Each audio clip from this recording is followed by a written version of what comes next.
Hello, I'm Steve. About myself. I'm a retired law enforcement officer with 20 years of service. I began my career in the jail, worked the road, and became an investigator. During my career, my training consisted of everything from SWAT to becoming a state certified crime scene technician. I've investigated crimes from thefts to homicides. After retiring and becoming aware of true crime and web sleuths, I started my channel for web sleuths to better understand the perspectives of law enforcement. Not only do we cover true crime, I go out into the field and assist families who have lost loved ones to homicide and their cases are considered cold. Join me as we look and bring attention to these critical cases.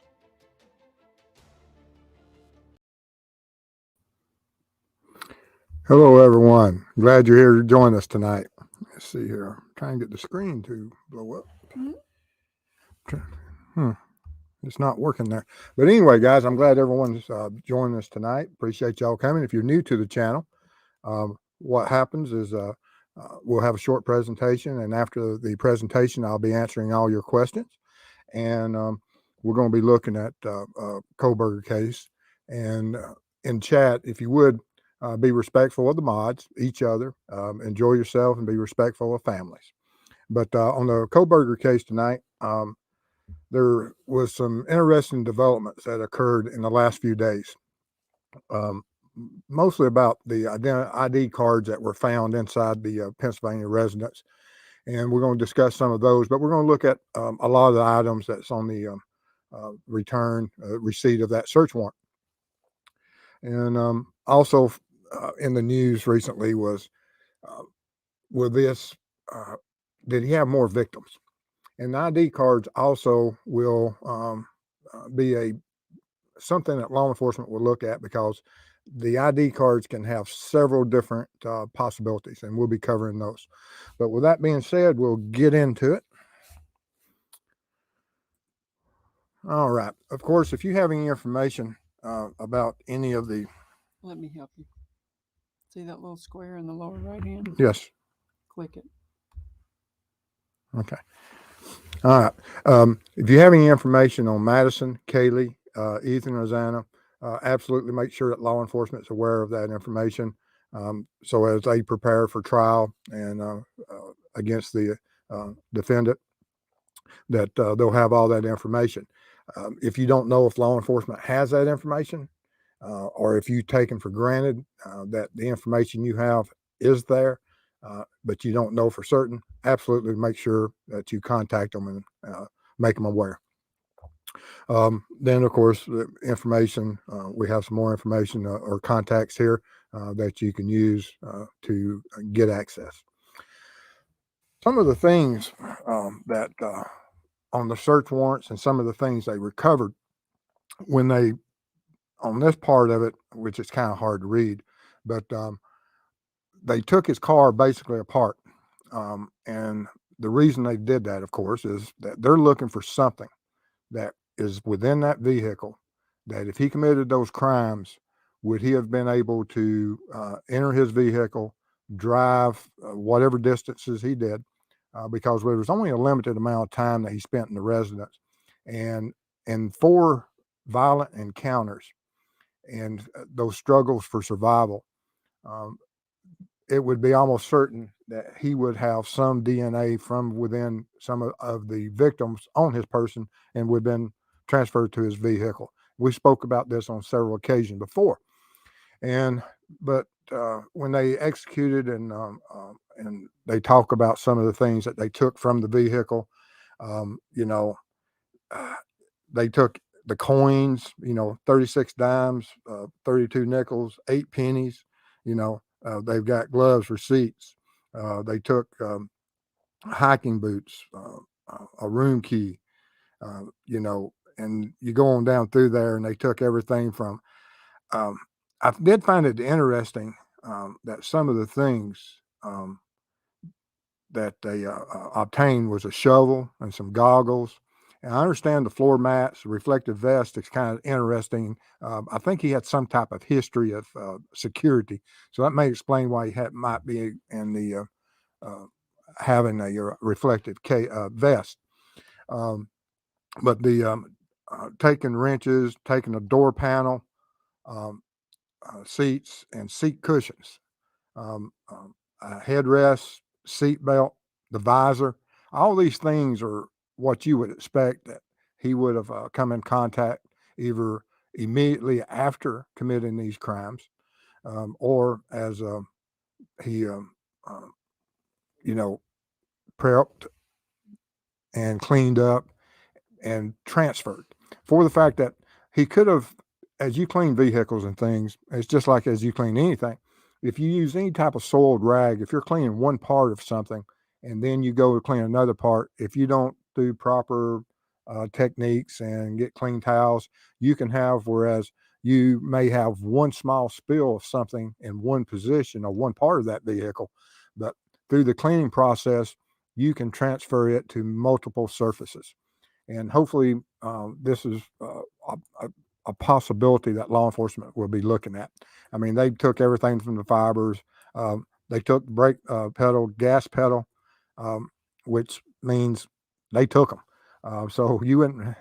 This vehicle doesn't have those, um, and I'm wondering if they took the metal assembly also, because the covers for the gas pedal and the brake pedals, some of those can be removed. But there are some metal surfaces that are around those areas that they may have also took.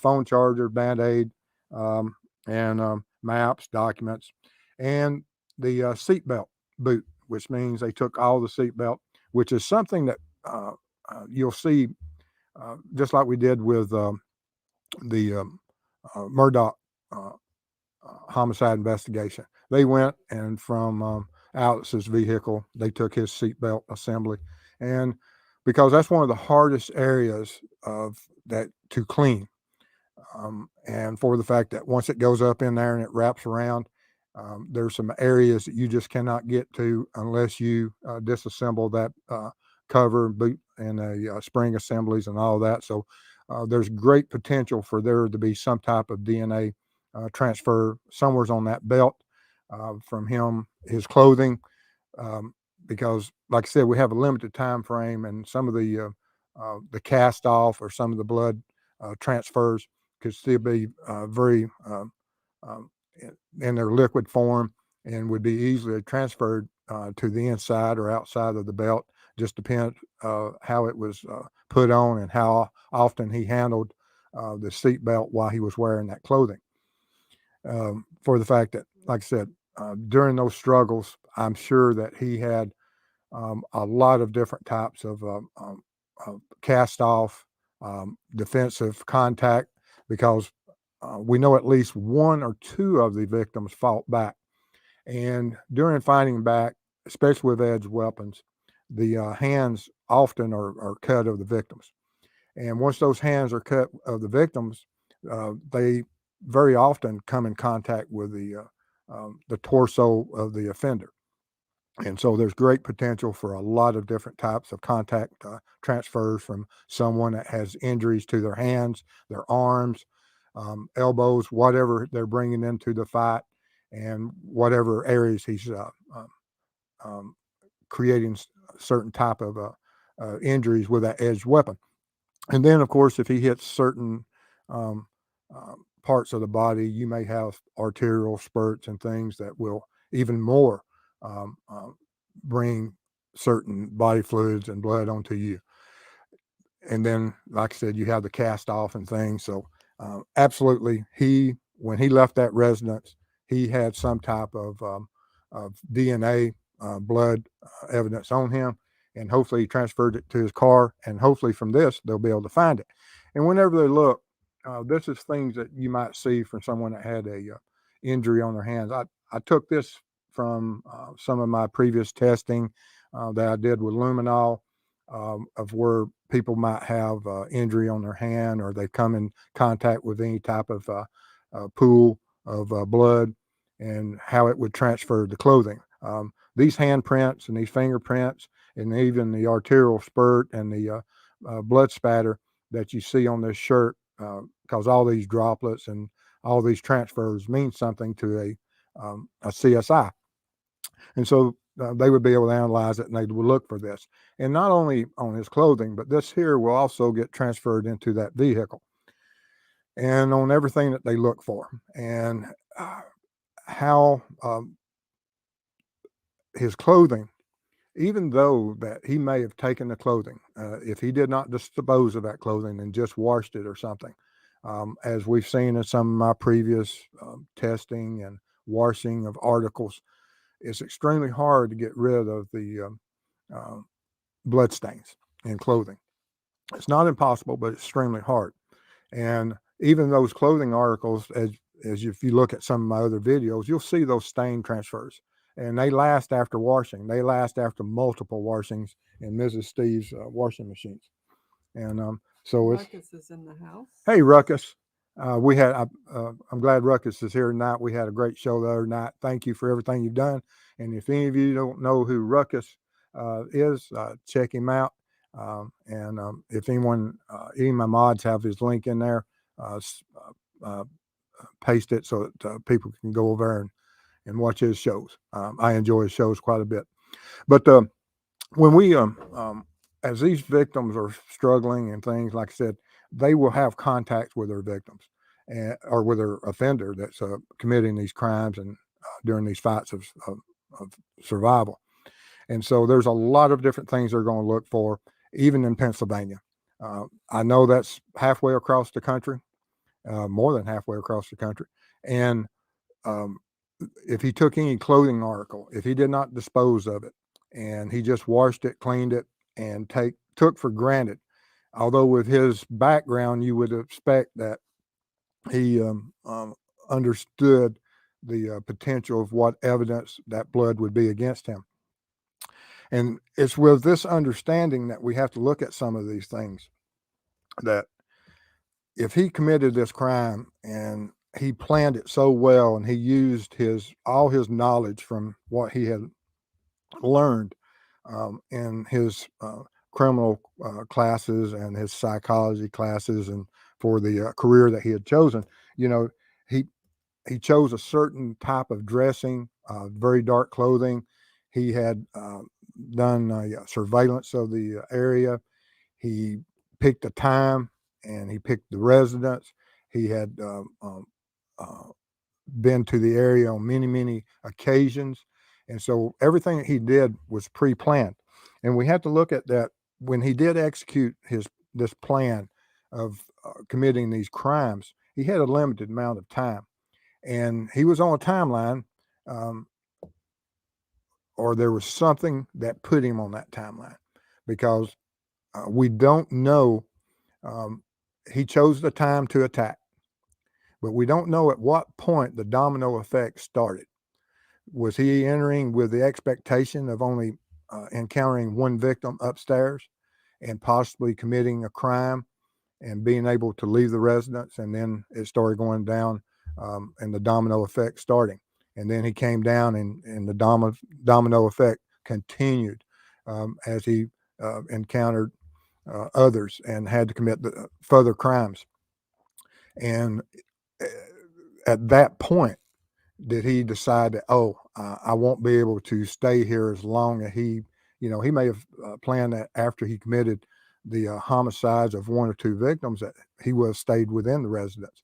And of course, we know that he was only there for a matter of minutes, which is absolutely unbelievable.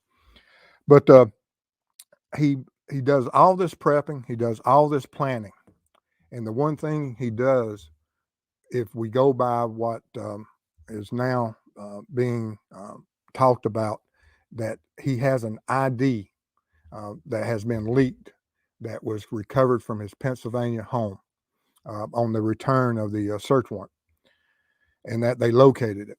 Now, this isn't been verified. It's just being talked about in social media and on the news, that they found IDs inside a glove, inside a box, inside the residence, which is strange in and of itself, because each of you ask yourself, how many IDs do you have in your residence that you have stored in a glove, in a box, hidden somewhere in your house? And there's a lot of reasons I have an IDs, and I have a lot of different types of IDs, but they're all in my name. And we'll be getting into some more specifics about that ID when we get to item number 35. But before we get to item number 35 and talk specifically about that ID that were found in that location, we'll go over some of the other stuff of the return. Of course, they took a knife. They have the books. They got the phone bills. They found of course, a Glock and another knife. And as you can see, they took computers. Um, appears that they found some type of green leafy substance. Took documents, and you can read through this at your own convenience whenever you need to. White paper with passwords, power cable, cell phone. They found 40 caliber magazines, 3 of which, and they were empty. Boots, black face mask, and something about the black face mask that was mentioned, that the family went to court wearing black face masks. Are these things that they purchased in additions later to help offset the importance of that black face mask that they took during the search warrant? It's possible, which we'll see whatever the prosecution does with that in the future. Prescription, black gloves, black hat, black mask. And they mentioned this black mask and black hat. I don't know if it's something that was attached and therefore it was separate from number 16 to number 19. It is interesting. And they say personal identifying documents, and then some New Balance shoes. And then everything's dark. They went in and took specifically dark jackets. At least here it says 4 of them. Dark color shirts, 3 of them, and at least 2 pair of dark colored pants. And I'm sure that they're going to process them with whatever type of blood presumptive test to see if there is any. And of course, luminol, because luminol does extremely well, even on clothing has been cleaned, and will detect and will be a presumptive test for blood. And then we get the clear plastic gloves, some more laptops, and there's note in the desk, psychology books, extra large Columbia Navy fleece, some drawings, and then we get to the ID cards inside the glove, inside the box. They don't describe what type of box or what type of glove. And of course, they don't have to. They have it documented. When they found, and as they were doing the search warrant, as they were acquiring these items and following whatever protocol of seizure of these items, they would photograph, log the location, document the times, bag them, tag them, and prep them for transporting to the labs and to the evidence room. Then we get down to number 35. Like I said, the ID cards inside the glove, inside the box. And there's a lot of things about ID cards. Are these some type of identification cards? Because I have no idea. We have the rumors and what some of the news agencies are inferencing by saying that it was from one of the identifying cards from one of the victims in the Idaho. Now, is this something they haven't identified the source? We don't know if it's true or if it's just rumor and somebody has come out and is creating this frenzy. I hope it's true. I hope that he did and they were able to locate this so-called trophy. If that is true, then of course it is will be something that the defense will almost be impossible to explain under the circumstances. But if not, there's a lot of different types of identifying and identification cards that are out there. People create fake identification cards for a lot of different reasons. Was some of these cards his? Because they mentioned earlier in the return of certain personal documentation. And then we have this, but they didn't give the names or any of the information other than that it was identification cards that were hidden away. And why would you hide cards? And was he doing some type of Jason Bourne thing and having these fake identifications so that if he did go to an area that he might possibly do it? Or is these cards belonging to people that from his criminal past, that he has other victims, and such as from burglaries, thefts, robberies. I mean, there's so many different ways that people can come into possession of identification cards. And is it some of those cards belonging to missing persons? And is this the reason that they're looking at other potential victims? And will this be the one thing that will link him to additional cases? Because, like I said, if you find additional identification cards or any type of paperwork that puts you in a location of any victim at any time of any type of crime, that is huge. And especially if the any of these cards belong to anyone that was a victim of a homicide, regardless if it's Idaho or some other location. And I find it extremely interesting of where they were found, and kudos to them to be able to find it inside a box, inside a glove, because how often would that type of items be missed? And so, whoever was conducting that search, I give my hats off to them, because I'm sure that there's other times that with other suspected serial offenders that might be missed. But that shows you the details that they would have went to, and the how focused they were to make sure they gathered all the evidence that they could at these locations.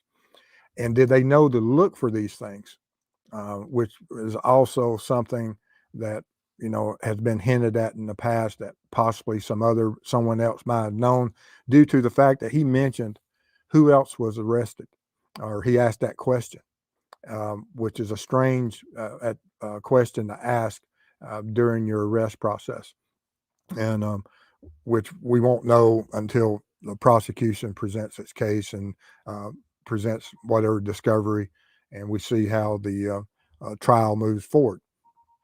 But I found it extremely interesting about the identification cards. And then, of course, you go on down through here, and you've got some more books, some hats, more computers, more black gloves, black knit hat, and all this dark clothing. I mean, how much dark clothing does the average citizen own? As far as, I mean, I know I own quite a bit, but I don't own this much dark clothing. And I would be worried about you. yes, and there's something, it's in the some of the training that we've had back in the in law enforcement, and some of the interactions I've had with people, that at night, people that commit certain types of crime, you'll see a lot of dark clothing. I even stopped a young man one time that had black socks over his shoes. And of course, that tells you all you need to know, that when you're running down the center or crossing a road and you've got black socks over your shoes, there's issues. And I mean, it don't take Sherlock Holmes to figure that out. But it does appear that he does have a lot of different type of clothing that's extremely dark. And of course, there's not a lot to be made about one or two, or even 4 or 5 dark items. But when you go predominantly dark on all these items, it does appear that he has quite the above average, I would think. And but they mention all these other items, and they keep mentioning dark long sleeve shirts, black pants, um, gray knit, and he's big into knit. And I'm sure that part of the country will have a lot of knit hats and things of that nature, for the fact of how brutal winters are up there. We don't see a lot of those that type of clothing down here in Georgia, although I own a few, but nothing like this. And Then we have a note from Brian from Montana. That should be an interesting note. For whatever reason, they took it, and they found some interest in it, or they wouldn't have took it. Yeah, taken it. Yeah. Mrs. Steve corrects me, and should, because I misspeak sometimes. She gets on me all the time. Then the Craftsman shop vac, of course, absolutely have to take it because he was cleaning his vehicle. Medical documents, and I know that at some point he had, went to see a doctor soon after the events occurred in Idaho, and there's a couple different reasons he may have went for that examination. Either he did have an injury, or he wanted a professional to look at him and see that he had no injuries, that he was didn't have any scratches or anything. And so, which way would that play out? It can play out either direction. And then let's see, some more dark colored clothes. I mean, they don't go 10 items without getting some more dark colored clothes anywhere on this list of stuff. And of course, they took a lot of computers, and within those computers, what will they be able to find, and what will they look for? And of course, we know what they will be looking for ultimately. Was there any type of cyber? What was his digital footprint? And what people, and how was he communicating? And were there other victims and searches of certain areas? And so they can cross-reference out and possibly look at those connections and see if there are any links to other victims, or how many links can they find to Idaho, to any of the victims. Well, with that being said, I guess if we have any questions. You do have a few. All right. All right, we're going to start. Let's see here. I'll do Boston. Okay, we're going to start with some blue light specials. We're going to give it up for Jennifer Rochelle. Thank you, Jennifer. Appreciate your support. Sticker. And Sean is, it says here, a YouTube member, but he actually renewed. So we appreciate that. Appreciate it, Sean.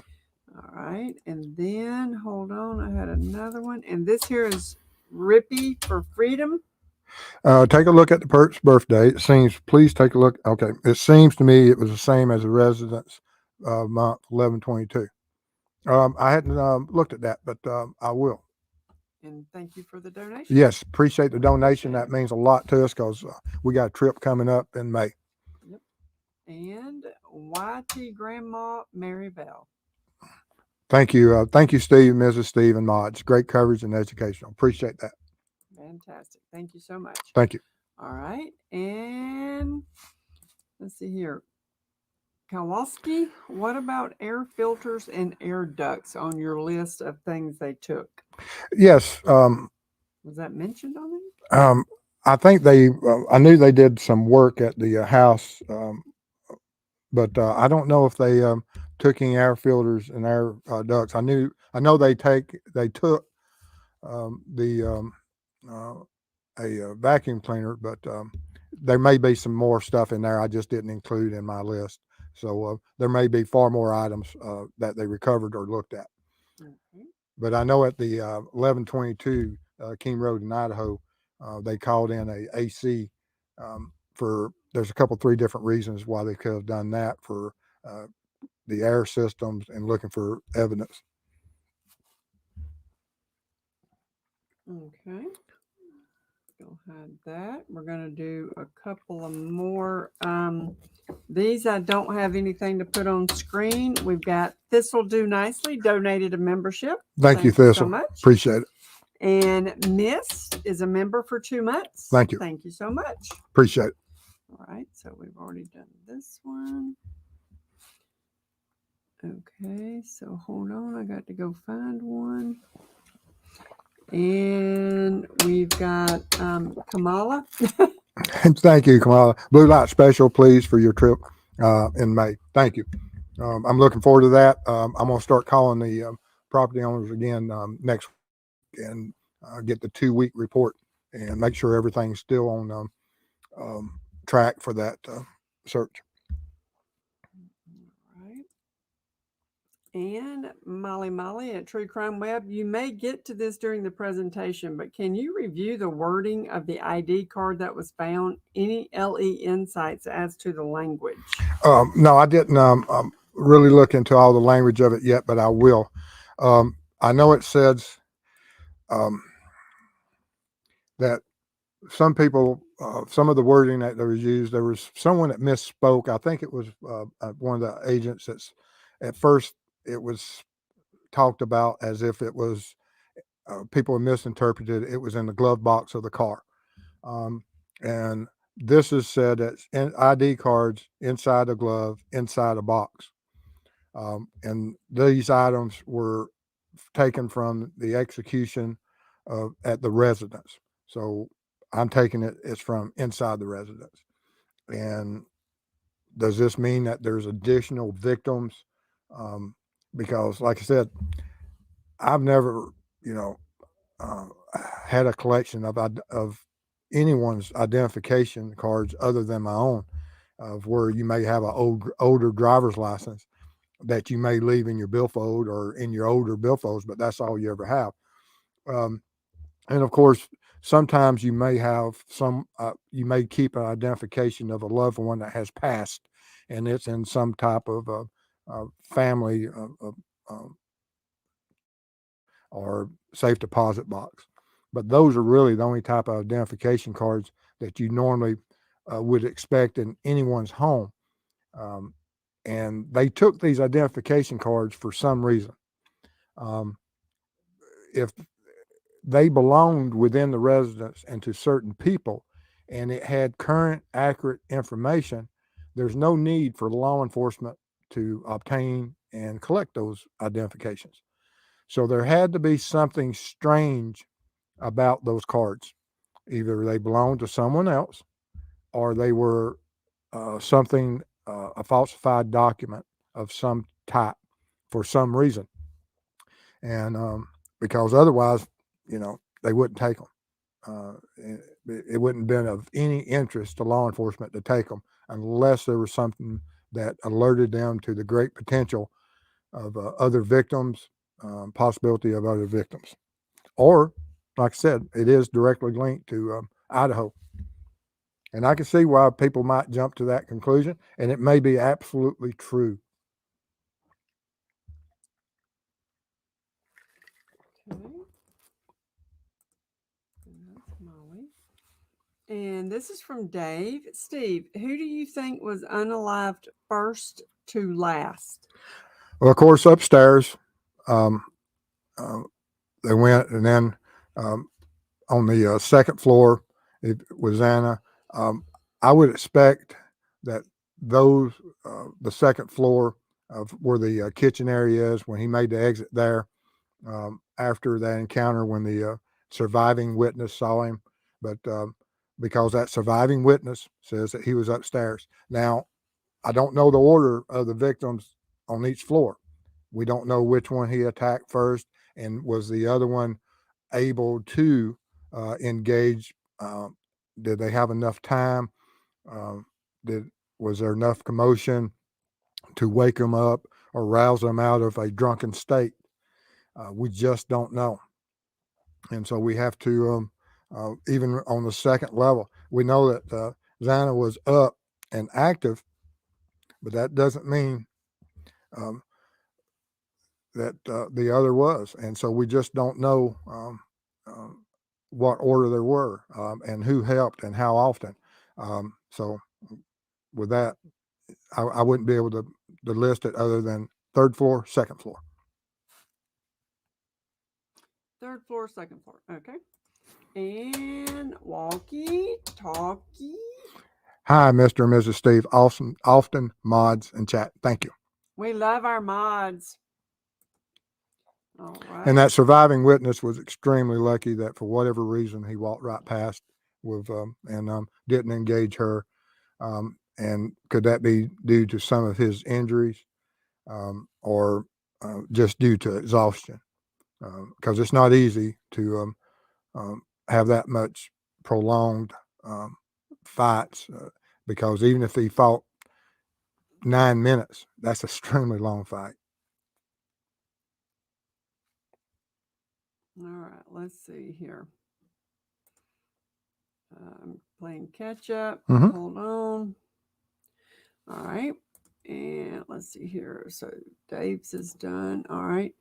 And Rippy for Freedom. Oh, that's the same thing as No. the birthdays. Okay. So Yeah. we'll So take evidently it those is down. 11:20. I had noticed that. All right. And from Lee, what was the green left? What was the green stuff left in a cup? It was before the green leafy stuff in a bag. I would believe it was probably cannabis is what I would think. Marijuana. Um, that's the way we used to always describe it in law enforcement. Green leafy substance, because we couldn't.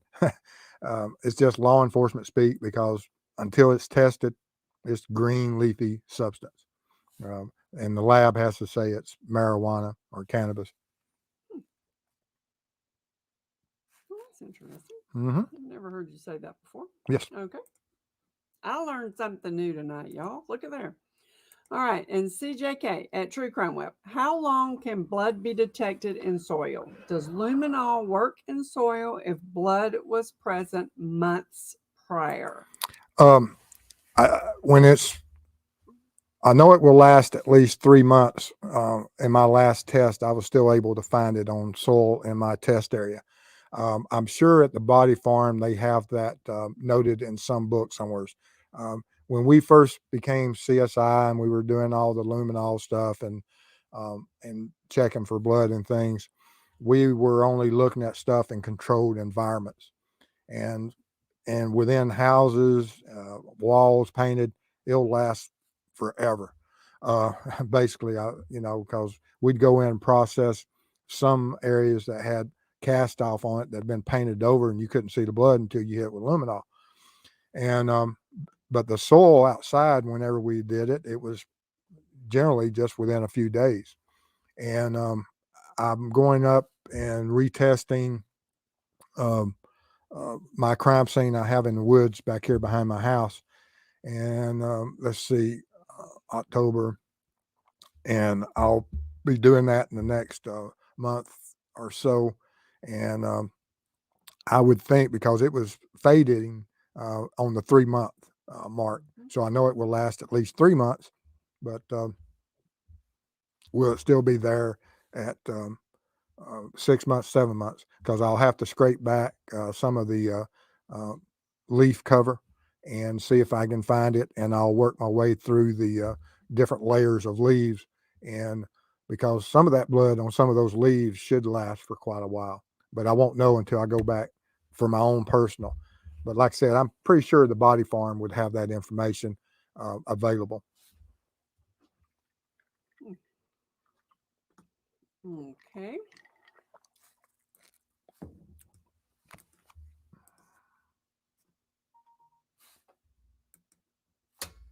Sue, So sue me. $20. I Yeah, like that. yeah. Super sticker, $20. Thank you. That means a lot to us. Appreciate it. That's funny.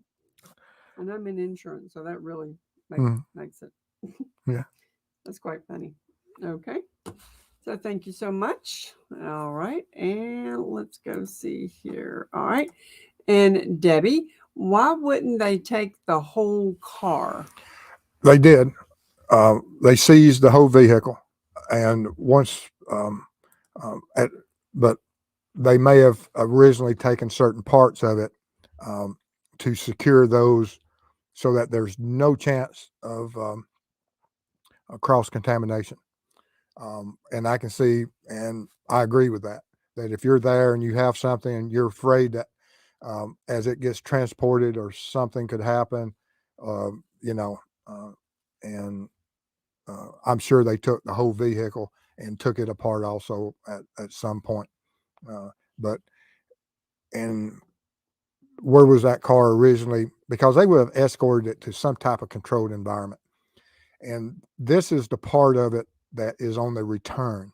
So wherever that they obtained these things, and took this first as they disassembled it, and then they continued to process more items.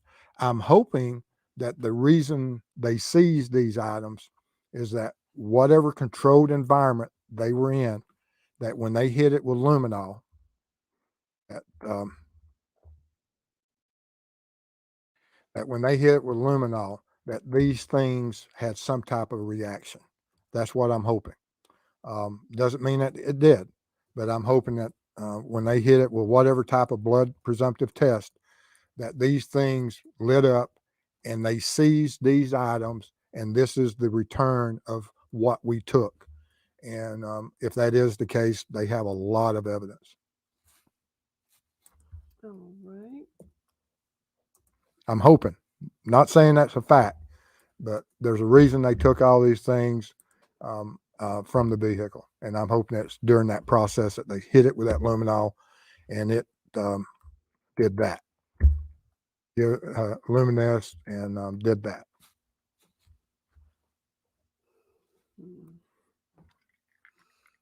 Okay. All right. So that one is Debbie. And now we have a Deb. Okay. Mr. Steve, were the girls the target? That's who he, if he went upstairs, if the surviving witness is correct, and that noise that she heard upstairs, whoever he targeted first would appear to be his intention. Now, which one of the two? And how long had he been stalking them? Because, of course, one of them had just returned for the night. But was this part of the plan, and did he know that they were going to be there? But yes, I believe that absolutely the girls were the target.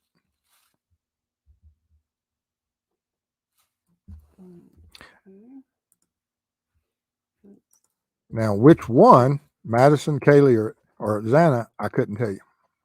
All right, and this is from Dave. Mm-hmm. I still would like to know if the DDD delivered the food to a victim or if he just left it at the door. Nobody really knows that, do we? Or do we? Law enforcement knows. And they said that we don't know. I don't personally. I know that they said he was interviewed, and I'm sure someone out there at some point by now has probably narrowed it down. And have they spoken? Has anyone else been able to interview him? It may be out there. I just unaware of it, but I know law enforcement said they had spoken to the driver, and now there's still speculation of is Kohberger, was he it?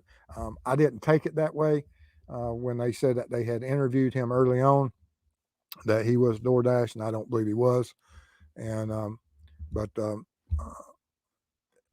normally they said that they drop it, take a picture of it, and they go because it's already paid for, tip's already done. So they don't worry about who they give it to? I don't think so. Wow. I know that some people do that. Okay. All right. And this here is from Amy. Steve, do you think anything is off in this case? No, not really. Law enforcement, they did a spectacular job to get where they got. I mean, they went out and did a security and a camera canvas that absolutely tracked this individual and put them into position to bring closure to this case. And they had a suspect early on, and they were able to track him. And in the world of homicides, and gathering all the evidence and identifying a stranger on stranger crime, it's one thing when someone within your circle of friends commits a homicide that you've known and you may have arguments with, or they're a family member. That's one thing that, that's where law enforcement starts. It's extremely hard to solve a case stranger on stranger. Although Madison, Kaylee, Ethan, and Xana weren't strangers, at least one or two of them weren't strangers to Kohberger. But Kohberger was a stranger to them, more than likely. Now, could they have been somewhat way in their past that they may have known each other through certain social media platforms. And of course, I know that there were friends and there were some links of them being on the same site. But that doesn't mean that they had any type of relationship of first name or even first and last name of speaking together. Law enforcement may have some of that, but we just don't know of it, of all the text and what conversations and if they ever met. But from the aspects of him going at least 12 times, he knew them. He selected them. Now, which one of them, I don't know. There's a lot of speculation out there to which one. Okay. And this is from Katrina at True Crime Web. You asked Yes. me. What? No, I just said yes. Oh, you asked me about clandestine graves and samples. I have done more research, and it's the sediment that will hold the DNA. It wouldn't be water samples. Oh, that's not a question. Mm-hmm. Yes. Yes. There's some type of, and I don't know what the official name, but there is some where they collect water samples from running water and they can tell what species of animals are upstream. I know that there's some type of water, but yes, you're right. There will be DNA in some of that, but there's also some classification for collection of water samples. But thank you. All right. And this is from Monique. Question. He may have many IDs from different schools and jobs, but suspicious to hide inside a glove inside a box. Was the box removed from his parents' house? That's the way I took it. And that's what I'm saying. If these were normal IDs of certain things, why would they seize them? And why would you put them inside of a glove, inside a box? That's the key part of it. That if I had my IDs that from different jobs and things, they would just be thrown in my junk drawer. They wouldn't be hidden in or stored inside a glove, inside of a box, and somewheres in my home. And so that is extremely odd. But I take it that it did come from within the residence. Okay, and that is it. So All let me cruise a little bit and make Okay. sure. I hope I didn't miss anybody. If I did, hurry up and chat it in there real quick and I'll grab it. Yep. Appreciate everybody being here tonight, and thank y'all for all the questions, and thanks all our people out there that are members and things, and all the people in chat that send me the information that y'all send me. It's absolutely amazing how many emails I get a day, and from that information, and not only on this case, but on additional cases that we're looking at as we move forward with Chris, of where we're going to be going in the coming months. Absolutely amazing how much support this community gives me, and absolutely appreciate it, guys. All right. I don't. Oh, yeah. Hold on. I got some new ones popping in here.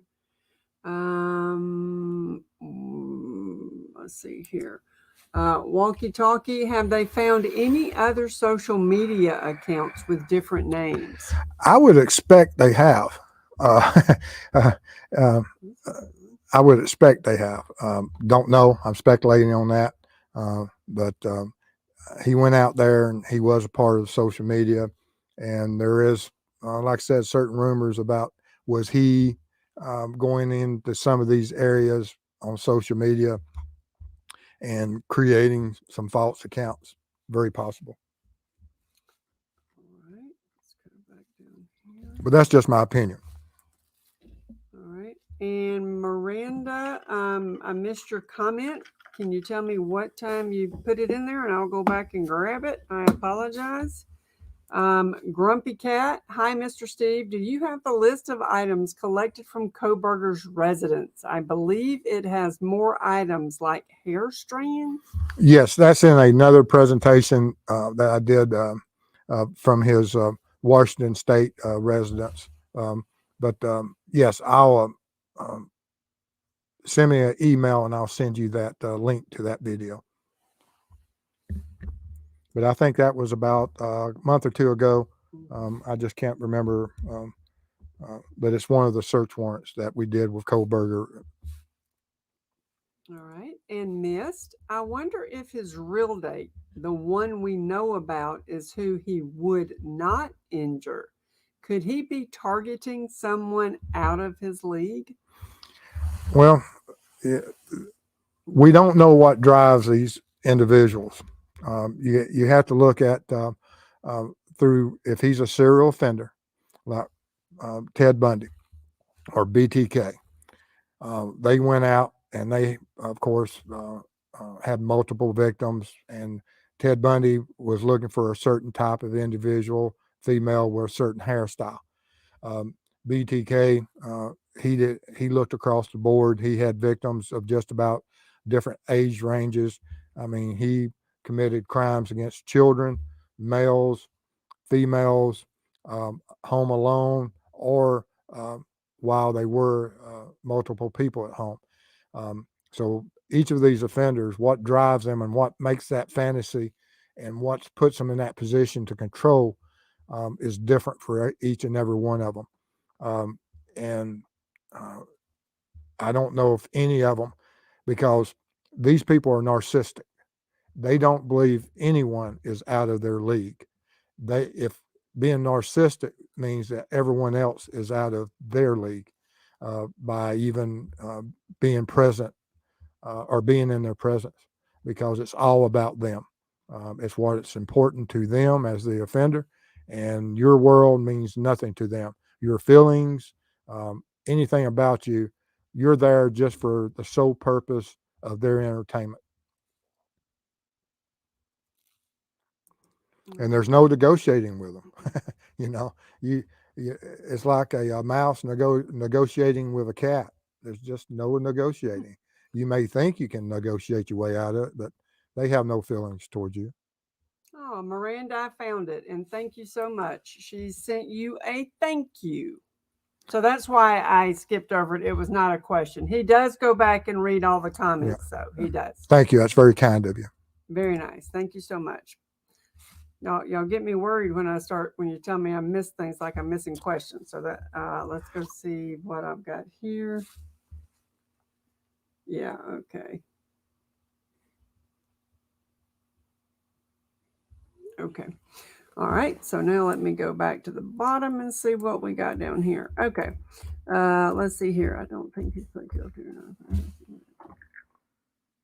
Now, you could help us with this one. This is from Lee.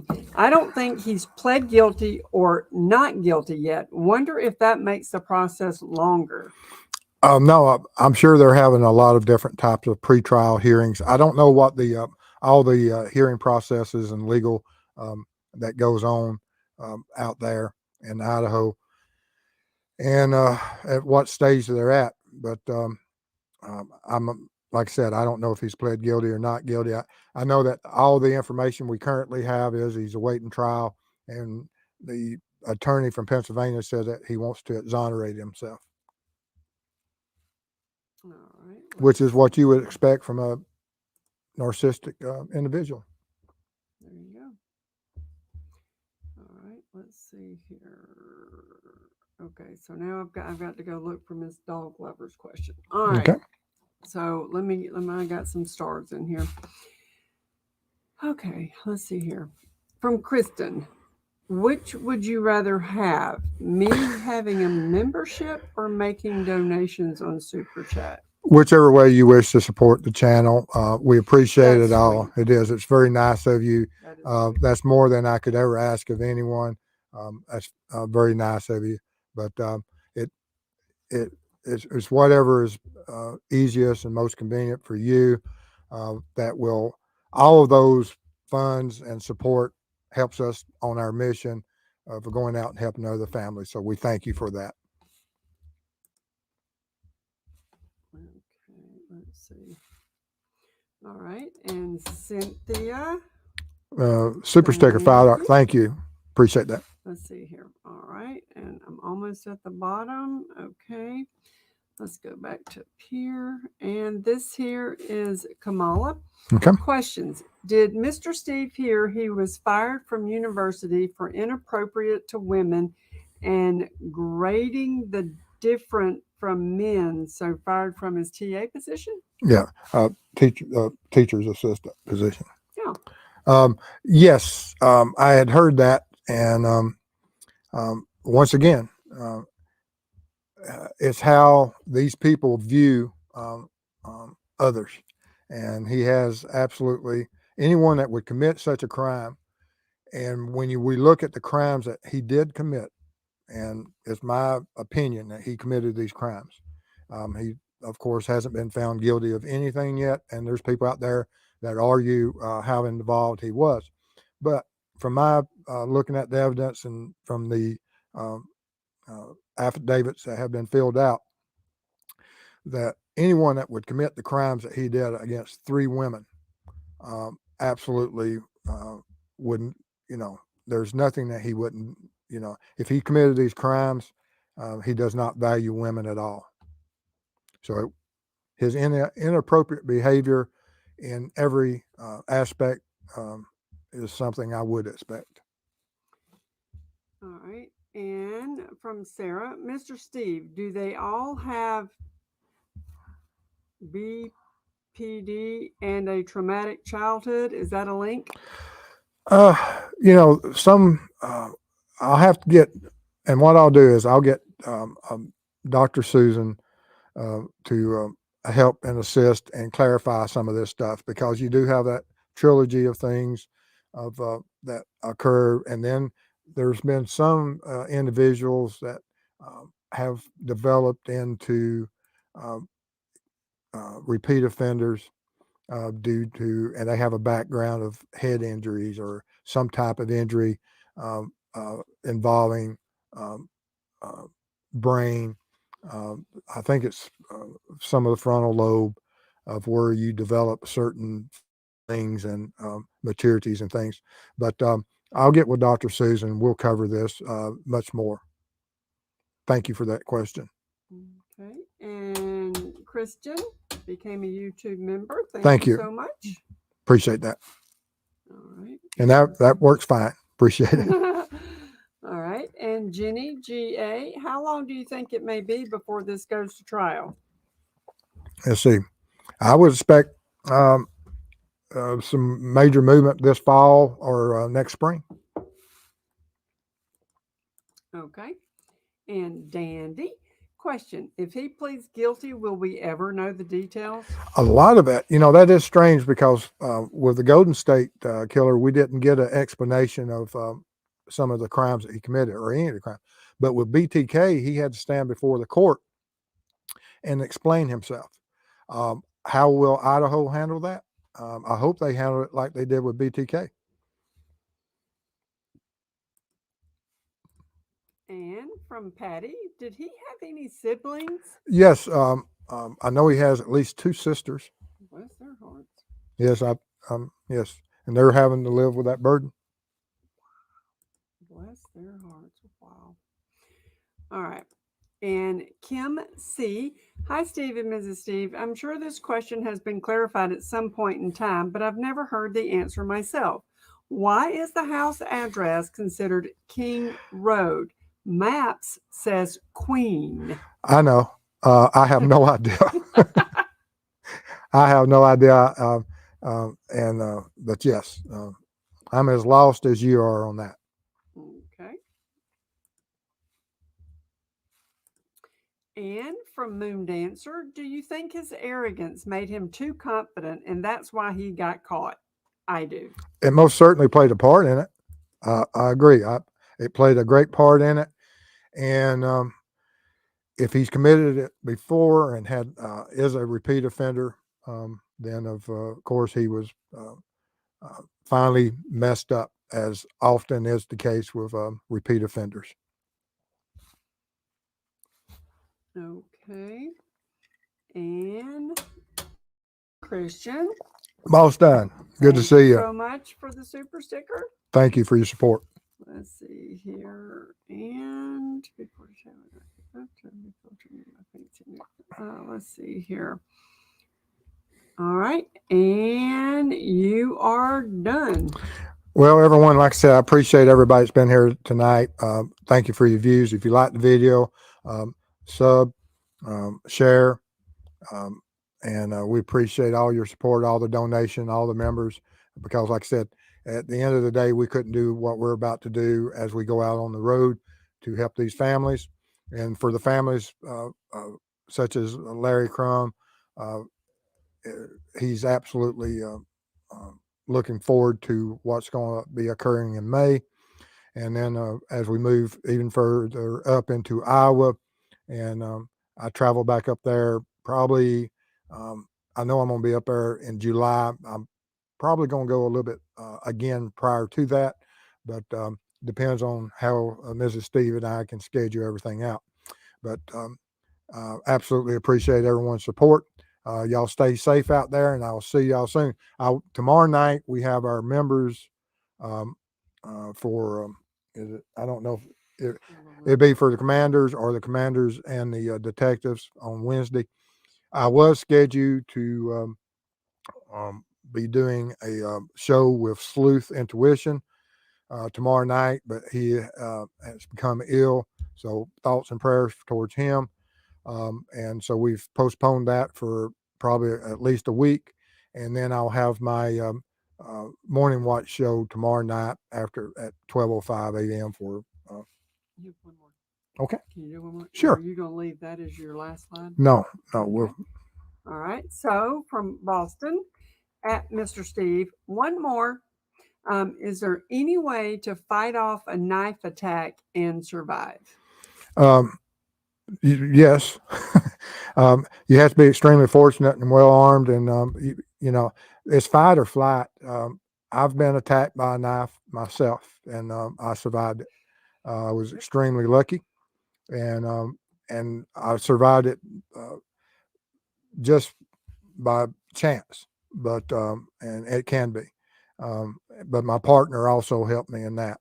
But yes, you know, knives are extremely some of the most horrendous crime scenes you will ever see, for the fact that they what the injuries can do to a person, and you can be incapacitated, and you may not uh, come to your injuries for minutes or hours. So it's devastating. But yes, it can be. But I would always suggest to be well armed.